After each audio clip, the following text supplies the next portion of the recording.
डेरा गाजी खान में कोस सुलेमान पर 4 घंटे से जारी मूसलाधार बारिश से नदी नालों में तुग़यानी आ गई है। तौंसा सिंघल नदी और सोरी लौंड नदी में बारिश से तुग़यानी आई है। डीजी खान वडोर नदी और सखी सरवर नदी में पानी का बहाव जारी है। इंतजामिया की जानिब से नदी नालों के साथ आबाद मकीनों को मोहतात रहने की हिदायत जारी कर दी गई हैं।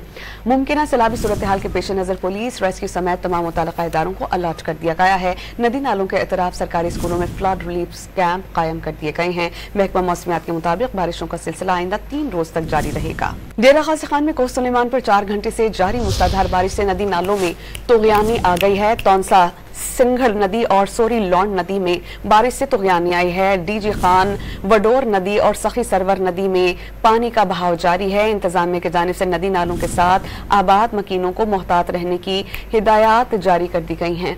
मुमकिन सैलाबी सूरत हाल के पेश नज़र पुलिस रेस्क्यू समेत तमाम मुतल्लिक़ा इदारों को अलर्ट कर दिया गया है। नदी नालों के अतराफ सरकारी स्कूलों में फ्लड रिलीफ कैंप कायम कर दिए गए हैं। महकमा मौसमियात के मुताबिक बारिशों का सिलसिला आइंदा 3 रोज तक जारी रहेगा।